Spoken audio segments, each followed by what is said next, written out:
काँग्रेस प्रदेशाध्यक्ष हर्षवर्धन दादा सपकाळ आपल्या सोबत आहेत. दादा, 2-3 दिवसापूर्वी उपमुख्यमंत्री सुनेत्रा पवार यांना गुंगीगुडिया म्हटलं गेलंय आपल्याकडनं. मोठं राजकारण तापलंय, आंदोलनं होते. अनेकांनी म्हटलं की माफी मागावी.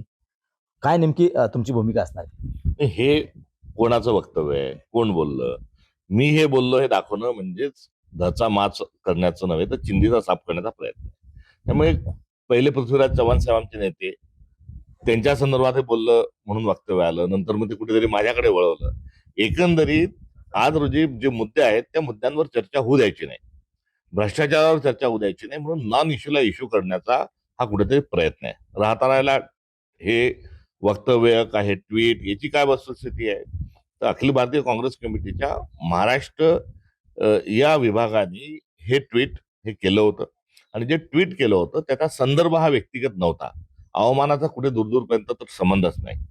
एक ऐतिहासिक जी म्हण आहे, जी राम मनोहर लोहियांनी इंदिरा गांधींवर आरोप करताना वापरली होती, आणि जेव्हा ती वापरली होती त्याला तेव्हा स्त्रीचा अपमान वगैरे असं बघितलं गेलं नव्हतं. मला आपल्याला हे सांगू द्या.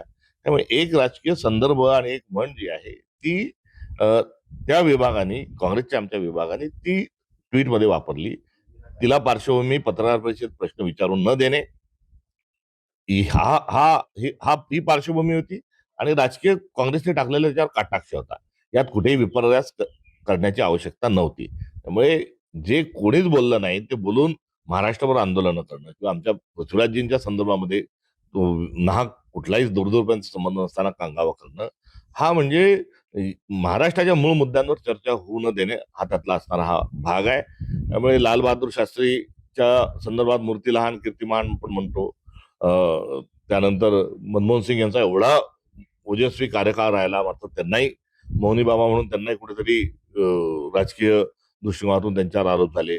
आम्ही नरेंद्र मोदींना फेकू म्हणतो. आमचे नेते राहुल गांधींना वेगवेगळ्या संदर्भातून बोलल्या जातं. तर यातलाच हा कुठेतरी एक शब्द जो आहे हा वापरला गेला, आणि त्याचं मिसइंटरप्रिटेशन जे झालं, त्याच्याने जो एक गोंधळ झाला, त्या गोंधळाच्या अनुषंगानं खेद देखील काँग्रेस पार्टीने व्यक्त करत असताना विषय हा त्याच दिवशी कुठेतरी संपवला होता. मात्र विरोधकांजवळ आता आंदोलनं करून दिशाभूल करण्याशिवाय दुसरा कुठलाही मार्ग नसल्यामुळे त्यांनी हा विषय खूप पुढे घेऊन आले. आम्ही त्याच दिवशी या संदर्भामध्ये जे मिसकम्युनिकेशन समाजामध्ये जे होत आहे त्या संदर्भात आम्ही खेदही व्यक्त केला. आणि स्त्री दाक्षिण्य हे सर्वतोपरी आहे. सदर ट्विट हे घटना आणि राजकीय स्वरूपाचं आहे, व्यक्तिगत घेऊ नये, विपर्यास करू नये, ही माझी असणारी जी भूमिका आहे ती मी त्याच दिवशी घेतली. मात्र ती न पोचू देता एक वेगळाच गोंधळ घालणं हे प्रगल्भतेचं लक्षण नाही, एवढंच या निमित्तानं मला सांगायचं आहे. तुम्ही म्हटलात की यापूर्वी आपण खेद व्यक्त केलात. तुमचे संबंध बारामतीशी चांगले जुळलेले आहेत. असं असताना अशा प्रकारे ट्विट करणं योग्य आहे? नाही, योग्य अयोग्य जो विषय आहे तो राजकीय कटाक्ष होता, हे मी आपल्याला सांगितलं. आणि हे जे ट्विट आहे, हे जे आरोप जो झालाय, हा इंदिरा गांधींवर झाल्यानंतर इंदिरा गांधींनी अशा पद्धतीने काम केलं की त्यांना दुर्गा म्हणावं लागलं. आयर्न लेडी म्हणून आज त्यांना आपण त्यांची आठवण करतो. तर या ट्विटमधून तशाच स्वरूपामध्ये आमच्या आरोपाला कुठेतरी एक खेळाडू वृत्तीने घेऊन ते पुढे घेऊन गेलं पाहिजे असं वाटतं. यामध्ये एक पक्षाचा प्रमुख या नात्यानं जर एखादं ट्विट झालं असेल तर निश्चित त्या संदर्भामध्ये मी त्यामध्ये भूमिका घेणं आवश्यक होतं. आणि ती घेत असताना कुठे द्वेष, कुठे मत्सर, कुठे अजून स्त्रियत्वाच्या अनुषंगानं कुठेही दूरदूरपर्यंत हा संबंध नाही. मी आपल्याला अत्यंत विनम्र सांगतो की इंदिरा गांधींबद्दल हे वाक्य बोललं गेलं असं, आणि तेच जर आम्ही सुमित्राजींबद्दल जर वापरत असतो तर इंदिरा गांधी आमच्या सर्व नेत्या ज्या आहेत त्यांच्या संदर्भातलाच तो शब्द आहे. आणि इथं पण त्याच्यातून गैरसमज कुठे निर्माण जर झाले असतील, तर कुठून भावना दुखवल्या गेल्या असतील, तर त्याच्या संदर्भात खेदही व्यक्त केला आहे. त्यामुळे मला आपण विचारलेल्या प्रश्नाच्या अनुषंगाने अजून मला सांगू द्या की बारामतीमध्ये निवडणुका जेव्हा झाल्या, पोटनिवडणुका, त्यावेळेस विड्रॉल घेण्याच्या अनुषंगाने आमचा संवाद त्या ठिकाणी झाला. सुनेत्राजींचा मला फोन आला. मी देखील त्यांना अत्यंत संस्कृती जी आपली आहे त्याच अनुषंगाने त्यांच्याशी बोललो. आमच्या उमेदवारांनी तिथे विड्रॉल पण घेतला, आणि तो घेतला विड्रॉल हे काही चुकीचं नाही. ती संस्कृती जोपासण्याचं काम आपण केलं. त्यामुळे अनेक त्याला संदर्भ आहे. आता हे त्यांचे कार्यकर्ते जेव्हा रस्त्यावर उतरून आम्ही आता खूप निष्ठावान आहोत, असं दाखवून स्वतःची पोळी शेकून घेण्याचा प्रयत्न करतात. तेव्हा ह्या सगळ्या गोष्टींकडेही त्यांनी त्यांची दखल कुठेतरी घेतली पाहिजे. मात्र असं होत नाहीये. कारण यामध्ये भारतीय जनता पक्षाने या मुद्द्याला खूप मोठं करा, जेणेकरून संसदेत जे काय चालू आहे त्यावर पडदा टाकता येईल, ही त्यांना असणारी सूचना आहे. पण, तुम्ही म्हटलात की सुनेत्रा पवारांशी मागच्या निवडणुकीच्या काळामध्ये बोलणं झालं. या संदर्भामध्ये काही बोलणं झालं का त्या ट्विटबद्दल? मी ट्विट केल्यानंतर त्यांच्याशी जरूर त्यांच्यापर्यंत ही माझं भूमिका पोहोचवण्याचा प्रयत्न मी केला. मात्र तो होऊ शकला नाही. मात्र माझी जी भूमिका होती की स्त्री दाक्षिण्य आमच्यासाठी सर्वतोपरी आहे. सदरचे जे INC महाराष्ट्राने केलेले जे ट्विट आहे ते राजकीय आणि प्रासंगिक आहे. त्याचा विपर्यास करू नये आणि सदर मिसकम्युनिकेशनच्या संदर्भात आम्हाला खेद आहे. आज अमित शहा मुंबईच्या दौऱ्यावर आहेत. अनेक राजकीय विषयावरती चर्चा होण्याची शक्यता वर्तवली जाते. कसं पाहतात दौऱ्याकडे त्यांच्या? तेच महाराष्ट्राचे खरे मुख्यमंत्री आहेत. आपले देवेंद्रजी शॅडो मुख्यमंत्री आहेत. त्यामुळे कोणाला कोणता खतं द्यायचं, कोणता पक्ष फोडायचा, कोणाला किती मंत्रिपद द्यायचं, हे सर्व अमित शहाजीच ठरवत असतात. आणि गेल्या 2 दिवसात सुप्रीम कोर्टात जे काही सुरू आहे आणि देशभरामध्ये जे काही सुरू आहे, त्यामुळे अमित शहा हे धावत धावत मुंबईला आलेले आहेत. अच्छा. कालही आपले उपमुख्यमंत्री एकनाथ शिंदे यांनी पंतप्रधानांची 6 खासदारांसोबत भेट घेतली.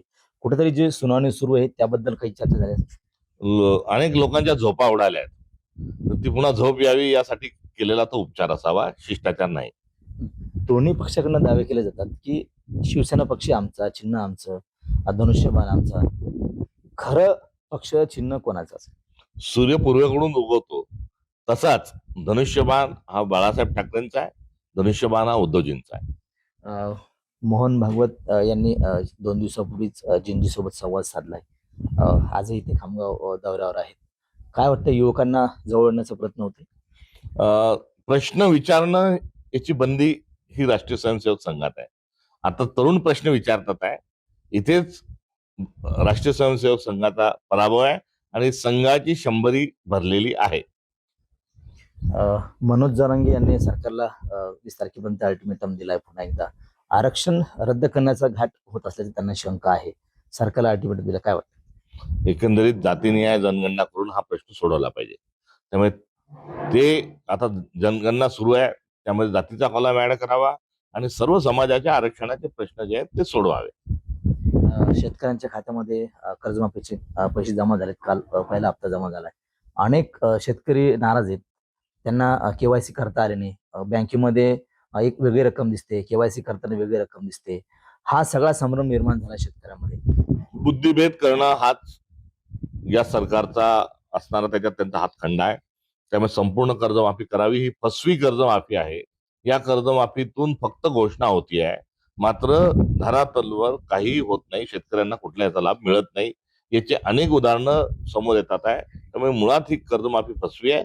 सरसकट शेतकऱ्यांची कर्जमाफी करावी ही आमची मागणी आहे आणि त्यांचं देखील जे अभिवचन होतं, त्यांचा जो वचननामा होता त्याची पूर्तता त्यांनी करावी.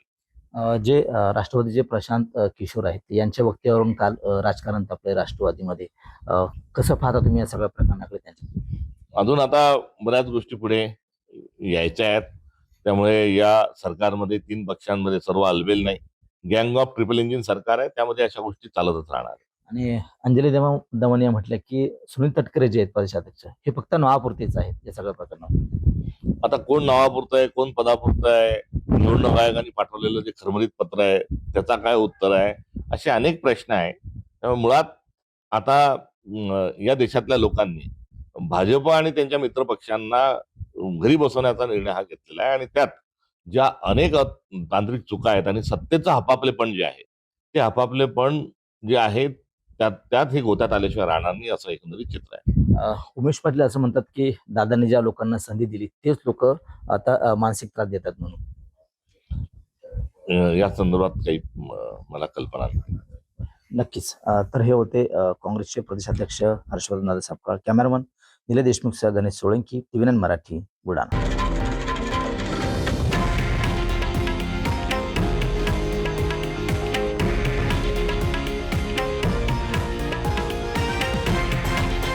हे आहे देशातील नंबर 1 न्यूज नेटवर्क आणि आपण पाहत आहात TV9 मराठी, एकमेव.